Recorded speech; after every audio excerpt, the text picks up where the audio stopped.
विचार से विश्वास तक शिक्षा का नया अध्याय। स्वागत है आपका दामोदर यूनिवर्सिटी में। From thought to believe, a new chapter of education. Welcome to Damodar university. Hey everyone, मैं स्मृति झा, आपकी डिजिटल मेंटर। आज हम मॉलिक्यूल के बारे में जानेंगे। मॉलिक्यूल क्या होते हैं, इससे पहले एक बार हम क्विक रिवीजन कर लें। क्विक रिवीजन में हमने अभी तक मैटर के बारे में पढ़ा है। मैटर किसे कहते हैं? जिसका कोई भी मास हो, anything that has mass and occupy some space. जिसका कोई मास हो और स्पेस ऑक्यूपाई करे, वो हमारा मैटर कहलाता है। मैटर 3 फॉर्म में अवेलेबल है, सॉलिड, लिक्विड और गैसियस फॉर्म में। उसके बाद जब हमने अपने 3rd चैप्टर को स्टार्ट किया था, अभी तक की स्टोरी थी हमारी 2nd चैप्टर की। जब 3rd चैप्टर हमने स्टार्ट किया, वहाँ पर हमने देखा कि हमारे पास जो मैटर था उसको डिवाइड करना स्टार्ट किया गया।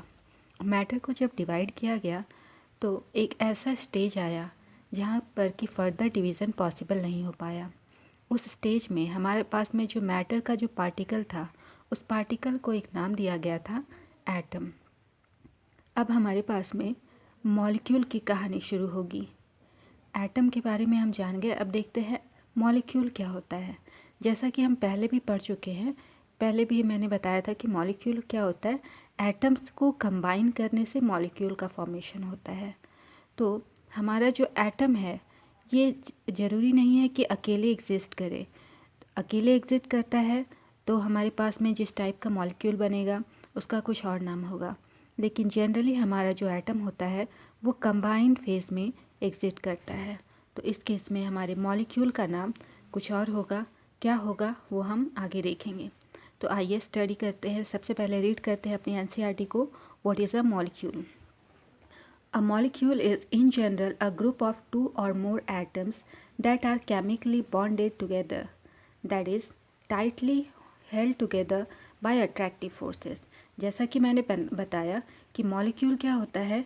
ग्रुप ऑफ 2 और मोर एटम्स, 2 या 2 से ज़्यादा एटम के ग्रुप को हम मॉलिक्यूल कहते हैं।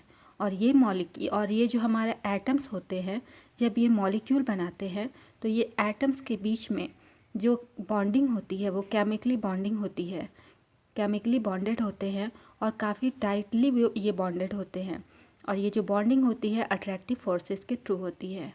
अ molecule can be defined as the smallest particle of an element और a compound that is capable of an independent existent and shows all the properties of that substance. तो हमारे पास में यहाँ से मॉलिक्यूल का डेफिनेशन क्या निकला कि मॉलिक्यूल सबसे स्मॉलेस्ट पार्टिकल होता है। सबसे स्मॉलेस्ट पार्टिकल किसका होता है? एक एलिमेंट का। एक एलिमेंट का सबसे छोटा पार्टिकल हमारा मॉलिक्यूल कहलाता है। या फिर मॉलिक्यूल उसे भी कहते हैं, सबसे छोटा पार्टिकल कंपाउंड का भी हो सकता है। तो हमें पता चला कि मॉलिक्यूल क्या होता है? सबसे छोटा पार्टिकल होता है। किसका? या तो एक एलिमेंट का या फिर एक कंपाउंड का, जो कि इंडिपेंडेंटली इस नेचर में एग्जिस्ट करता है। और हमारे पास में जो एलिमेंट होता है या जो कंपाउंड होता है उसकी प्रॉपर्टीज़ को शो करता है। Atoms of the same element और of different elements can join together to form a molecule. तो हमारा मॉलिक्यूल कैसे बनता है?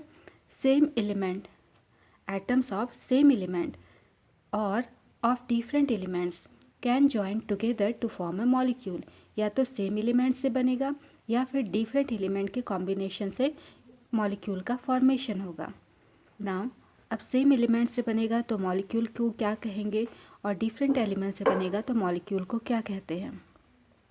Molecules of elements. The molecules of an element are constituted by same type of atoms. जब same type के atoms combine करते हैं तो हमारे पास में जो सब्सटेंस बनता है उसे क्या कहते हैं? उसे एलिमेंट के नाम से जानते हैं। जब same type of atoms combine करते हैं तो इसे एलिमेंट कहते हैं। मार्क माई वर्ड्स, जब same type of atoms combine करते हैं तो हमारे पास में एलिमेंट का फॉर्मेशन होता है। Molecules of many elements such as argon, helium, etc. are made up of only one atom of that element। तो हमारे पास में आर्गन और हीलियम ऐसे सब्सटेंसेस हैं जिनके पास में सिर्फ एक एटम अवेलेबल होता है, ये जो एलिमेंट होता है वहाँ पर सिर्फ एक ही एटम एग्जिस्ट करता है। But this is not the case with most of non metals. लेकिन हमारे साथ में ये जो है हमारे आर्गन, ये हमारे गैसेस हैं, लेकिन नॉन मैटर्स के साथ में ऐसा केस नहीं है।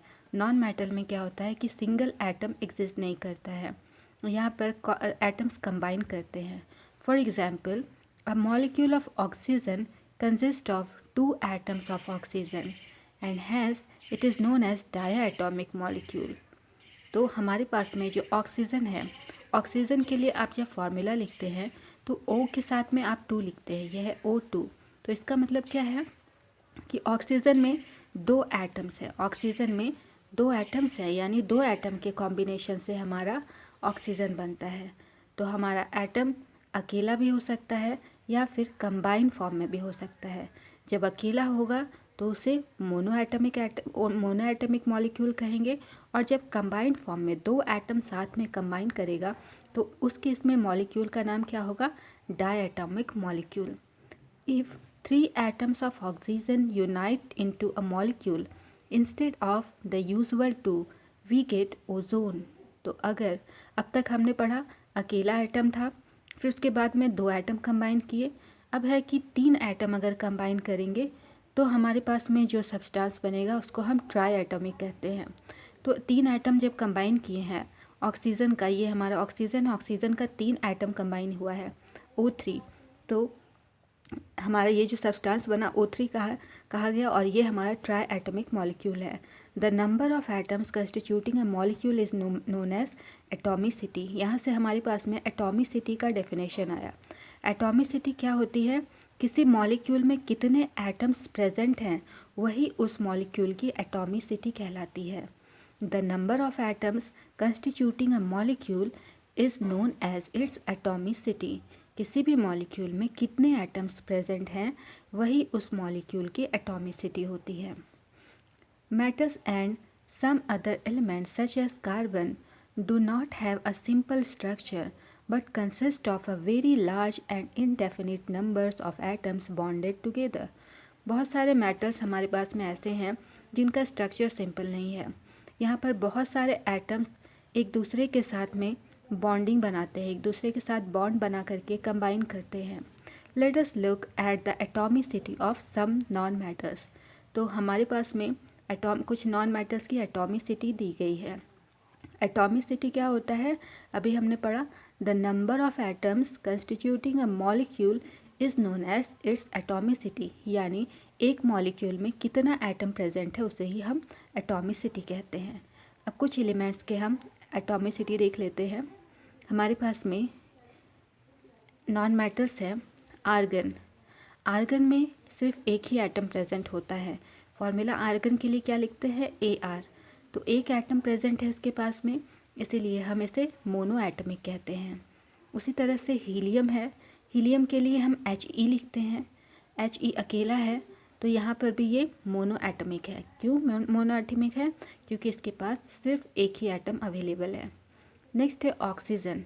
ऑक्सीजन के लिए हम क्या लिखते हैं, O2, यानी कि इसके पास में 2 एटम्स अवेलेबल हैं। ऑक्सीजन के पास में, ऑक्सीजन एलिमेंट है हमारा, ऑक्सीजन एलिमेंट के पास में 2 एटम्स अवेलेबल हैं, इसलिए इसे हम डायटोमिक कहते हैं।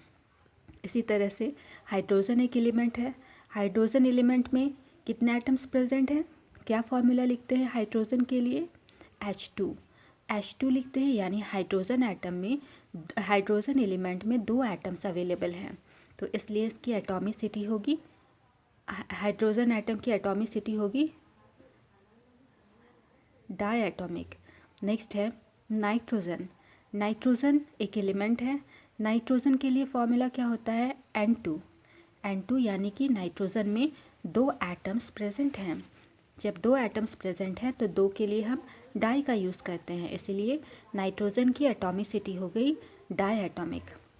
फिर है क्लोरीन। क्लोरीन के लिए फॉर्मूला क्या लिखते हैं हम, Cl2 लिखते हैं, तो क्लोरीन भी हमारा डायटोमिक एलिमेंट है। फिर है फॉस्फोरस। फॉस्फोरस के लिए हम लिखते हैं P3, तो P3 है तो हमारा ये हो गया टेट्रा एटमिक। इसी तरह से सल्फ़र है, सल्फ़र के लिए फॉर्मूला क्या लिखते हैं, S8 लिखते हैं, यानी कि हमारा सल्फ़र में हमारा सल्फ़र का जो एलिमेंट है इसमें 8 एटम्स प्रेजेंट हैं, 8 एटम्स प्रेजेंट है, इसीलिए हमने इसे पॉली एटमिक कहा। मतलब 3 से ज़्यादा जब एटम्स प्रेजेंट रहेंगे तो वहाँ पर इस केस में हम एटॉमिसिटी उसकी क्या लिखेंगे कि वो पॉली एटमिक एलिमेंट है। अब ये टेबल हमने देख लिया, 3.3 हमारा कंप्लीट हुआ। आगे देखते हैं मॉलिक्यूल्स ऑफ ए कंपाउंड। अब हमने एटम देखा, एटम के बाद में हमने मॉलिक्यूल देखा, अब कंपाउंड देखते हैं। Atoms of different elements join together in definite proportions to form molecules of a compound। तो molecules of compound कैसे कहते हैं, जब हमारा एटम्स डिफरेंट एलिमेंट का एक साथ में जॉइन होता है।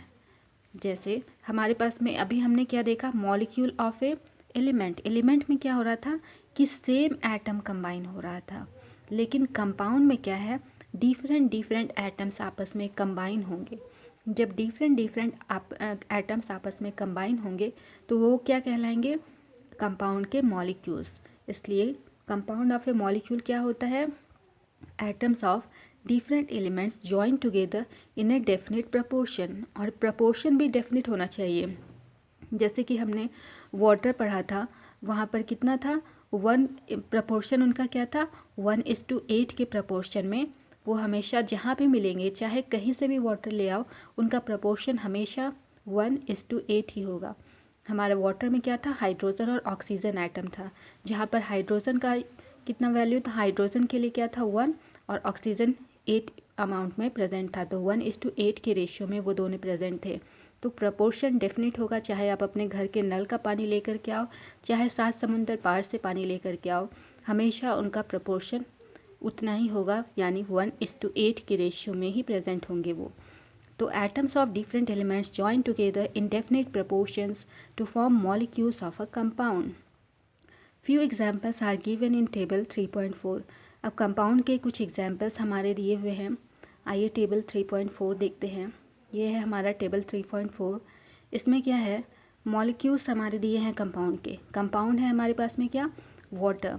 तो वाटर हमारा कौन कौन से एलिमेंट से मिल करके बना है, पहला है हाइड्रोजन और है ऑक्सीजन। तो हाइड्रोजन हमारा 2 है, हाइड्रोजन का मास कितना होता है, 1 होता है, 2 एटम है हाइड्रोजन का, तो हम 2 लिख सकते हैं। और ऑक्सीजन का मास कितना होता है, 16 होता है। तो ऑक्सीजन 2 है, हाइड्रोजन 2 है और ऑक्सीजन 16 है। डिवाइड करेंगे तो आएगा रेशियो 1:8, वही है ratio of mass, ratio by मास लिखा हुआ है 1:8। तो हमारे पास में कंपाउंड है वाटर, वाटर में कौन कौन सा एलिमेंट प्रेजेंट है, हाइड्रोजन और ऑक्सीजन, और रेशियो कितना है इन दोनों के बीच में, 1:8 के रेशियो में ये दोनों एक दूसरे के साथ में मिले हुए हैं। नेक्स्ट है अमोनिया। अमोनिया के लिए फॉर्मूला है NH3। तो हमारे पास में अमोनिया के एलिमेंट्स कौन कौन से हैं, N यानी नाइट्रोजन और H यानी कि हाइड्रोजन। तो हमारे पास में अवेलेबल है नाइट्रोजन और हाइड्रोजन, और ये दोनों 14:3 के मास में अवेलेबल हैं। नेक्स्ट है कार्बन डाइऑक्साइड। कार्बन डाइऑक्साइड के लिए फॉर्मूला क्या होता है, CO2। CO2 यानी कि हमारे पास में कंबाइनिंग एलिमेंट यहाँ पर कौन कौन से हैं, एक कार्बन है और दूसरा है ऑक्सीजन। तो कार्बन और ऑक्सीजन ये दोनों किस रेशियो में हैं एक दूसरे के साथ में, 3:8, यानी कहीं के भी कार्बन डाइऑक्साइड हो, उस गैस वो जो कार्बन डाइऑक्साइड में हमारे कार्बन और ऑक्सीजन प्रेजेंट होंगे वो 3:8 के रेशियो में ही प्रेजेंट होंगे। अब हमारे पास में एक एक्टिविटी दी गई है, रेफ़र टू टेबल 3.4। हमारा इस टेबल को रेफ़र करके ये एक्टिविटी दी गई है। इसमें है refer to table 3.4 for ratio by mass of atoms present in a molecule and table 3.2 for atomic mass of elements. हमने यहाँ पर एटमिक मास एलिमेंट का पढ़ा था टेबल 3.2 में। Find the ratio by number of atoms of elements in the molecules of compound given in 3.4।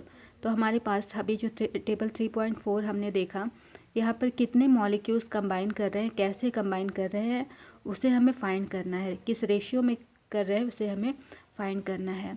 The ratio by number of atoms for a water molecule can be found as follows. तो यहाँ पर हमारे पास में water molecule के लिए ratio find करके बताया गया है, वाटर के लिए बताया गया, और बाकी जो एलिमेंट्स हमारे हैं अमोनिया, कार्बन डाइऑक्साइड, इनका आपको फाइंड करना है। तो वाटर के लिए कैसे फाइंड किया गया है, वाटर का रेशियो बाय मास क्या दिया हुआ है, वाटर का कितना मास होता है, 1 होता है, और वाटर का एटॉमिक मास यूनिट कितना होता है, 1 होता है। जब हम इसको रेशियो, इन दोनों का रेशियो निकालेंगे तो 1/1 हमारे पास में आंसर आएगा 1, और सिंपलेस्ट रेशियो में हम इसको कन्वर्ट करेंगे तो ये आएगा हमारा 2। ऑक्सीजन बाय मास हमारा दिया हुआ है 8, इस टेबल में हमारा दिया हुआ है 8, तो इसी को हमने लिया है, और उसके बाद में एटॉमिक मास होता है ऑक्सीजन का 16। तो हम इसको निकालेंगे, इसका mass ratio divided by atomic mass कर रहे हैं, तो 8/16 ये आया 1/2, तो ये अवेलेबल है हमारा 1 के फॉर्म में। Thus the ratio by number of atoms for water is H/O is equal to 2:1। तो ये रेशियो हमारे पास में कितना आया है हाइड्रोजन और ऑक्सीजन का, 2:1। तो ये था हमारा अब तक का एटम हमने देखा, एटम के बाद हमने मॉलिक्यूल देखा, एंड मॉलिक्यूल के बाद हमने कंपाउंड देखा। अब नेक्स्ट क्लास में हम आयन देखेंगे। आज की क्लास को हम यहीं पर सम अप करते हैं। यदि कोई भी डाउट हो तो DU के कमेंट सेक्शन में अपना सवाल ज़रूर पूछे, मैं हर एक लर्नर को रिप्लाई देने की कोशिश करूँगी। Okay then, keep learning, keep growing only at DU। मिलते हैं अगली क्लास में एक नए टॉपिक के साथ। Bye bye.